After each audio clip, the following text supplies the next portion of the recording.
So, Mahoraga versus Doomsday. Personally, I enjoy this versus battle very much. I'm not gonna lie to you. And it's mainly for a few reasons. One, they're very similar as far as like their overall quirk. Both can evolve to almost anything, but I think the one thing that's decisive about it is how they go about doing it. Like, for example, Mahoraga adapts pretty much on the spot. As soon as you hit him with something, the next time you hit him with it, he's already adapted to it. But Doomsday's works kind of differently. He's vulnerable to the attack, and he's vulnerable to it for multiple times. But the problem is, it happens after. Like, his adaptation happens after his vessel has been defeated. After his physical body has been torn to shreds, that same thing that destroyed him will not destroy him again. Like, literally, what kills him makes him stronger. So in this instance, it's going to be hard to put this one down, because to put him down is to sign your death warrant. And we've already seen the fact that Doomsday can go hit for hit with Superman and literally killed him. Or, to some nerds, they're going to be like, oh, well, technically he didn't die. He was putting in a Kryptonian coma. Dude, for all intents and purposes and for what the fans had to go through, he was functionally dead. The story treated him as if he was dead. Personally. So I don't want to hear nothing about, oh, he never really killed Superman. Yes, he did.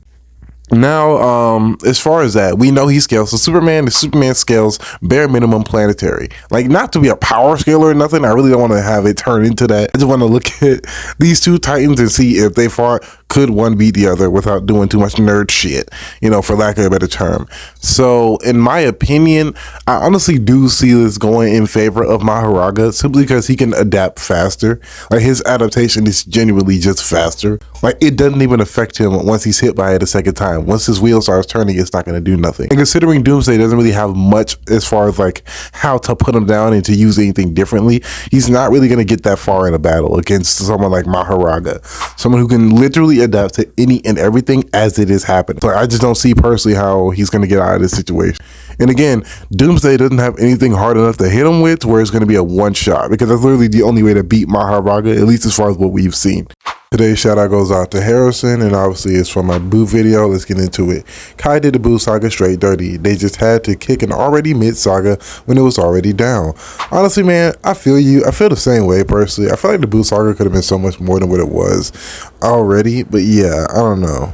You could only beat Mahoraga by overwhelming him with something that he has not adapted to yet, and you literally have to one-shot him. So that's the one thing about it that is making it seem as if Mahoraga has pretty much nothing but a win in this scenario.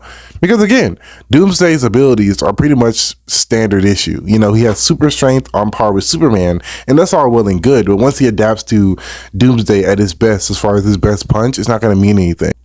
And even then, even if you manage to hit him, that's only if, and that's working with the assumption that Doomsday has the capability to one-shot Mahoraga, which I don't think he does. I've already seen that Mahoraga can take some serious punishment, and personally, when it comes down to it, yeah, he doesn't have anything that's going to vaporize him, unless you want to go with the mainline continuity. The mainline continuity of Doomsday isn't, the same as Superman. He doesn't have like a cavalcade of power. He pretty much is just really, really strong jobber. He's pretty much just a tank of all variety and super durable. But I think Mahoraga has an adaptive capability that's superior, because again, he can outlast him. He can, more importantly, adapt faster than him. He's pretty much better than Doomsday in literally every way as far as his adaptation ability. The only thing I would give Doomsday over Mahoraga is physical strength, as far as like what I know Superman is capable of. And again, this is the same being that's able to go toe to toe with Superman. And and depending on which version of Doomsday you want to go with, again, there's even stronger variations, but we're sticking just base Doomsday from the main DC universe. And again, the base Doomsday isn't really all that crazy as far as his abilities. So honestly, yeah, it's just leaning very heavily in the Mahoraga stage. All I gotta say is, for lack of a better term, Mahoraga solos. Because yeah, like, there's nothing really different about Mahoraga that's gonna make him lose to Doomsday. Like, there's no real trump card or victory win that I could think Doomsday could pull out of his butt cheeks. But yeah, that's just the end of it. That's just my thoughts. Let me know yours in the comments below. Peace.